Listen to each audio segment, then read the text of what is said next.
Rites of Passage is a ceremony of death and rebirth, not literal death and rebirth, but the closing of one chapter of life and the beginning of a new one. And in that time, all of these men from different backgrounds, different purposes that they were coming in with, different reasons for participating in a rite of passage ceremony, there was always 3 reasons why a man would choose to do a rite of passage.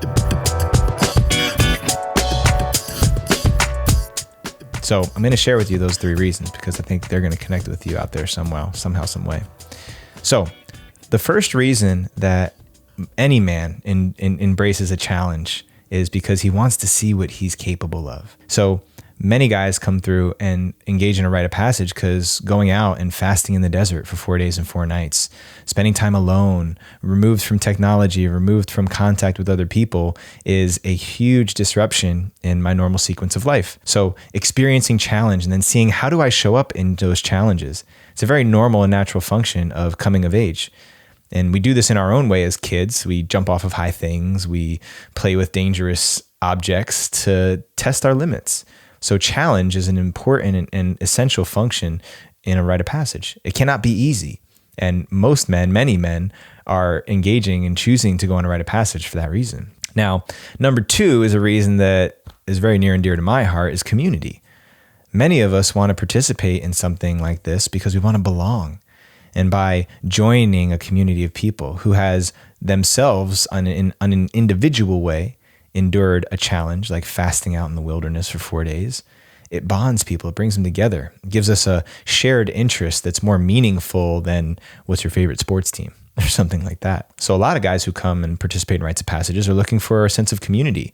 And here in Rising Man, we've got, like I said, almost a community of 100 men at this point, as I'm recording this, who have gone out and spent 4 days alone, fasting, reflecting, praying, getting clear on what their vision and mission is in this life and what their gift is that they get to bring back.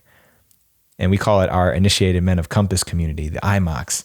And we have calls and there's community built around helping you remember who you are. So some men, whether they know it or not, are looking for that element of community, that desire to belong. We see it across all of our culture still, right? We love initiations. We love rituals that bring you into some sort of special status or station within a community. But something that we've gone through together that marks, yes, you're an initiated man in our community. We value that. So first was challenge. Second was community. The last one is clarity.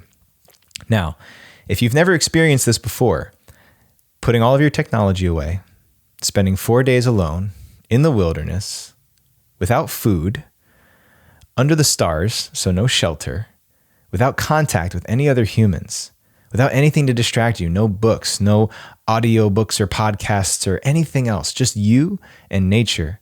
It creates the conditions for clarity.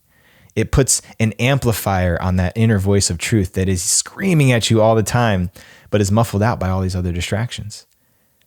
Oftentimes, this is the one that everybody, regardless of how old they are, young they are, where they are in their lives, every single man who I've encountered who comes out to do rites of passage with us, they're looking to create some clarity. And they want to create the conditions for that clarity to emerge. And what better way to do that than to wipe all the other voices and distractions off the table and to go and sit and be with yourself in the majesty of nature for 4 days and 4 nights. It's incredible. And if you've never experienced it before, then take my word for it. I've done many things in my life, and there's very few things I've done. In fact, there's nothing I've done that has created more clarity than the time I spent fasting alone in the wilderness. And yes, it's edgy.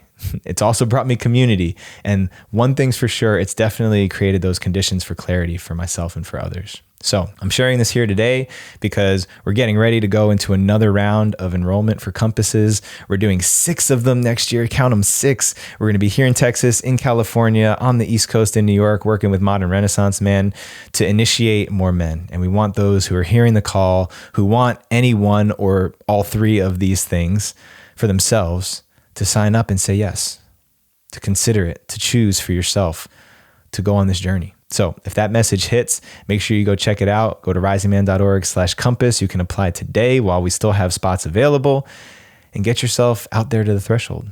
All right. I hope you enjoyed this episode. I look forward to seeing you in the applications and next week for another morning meditation.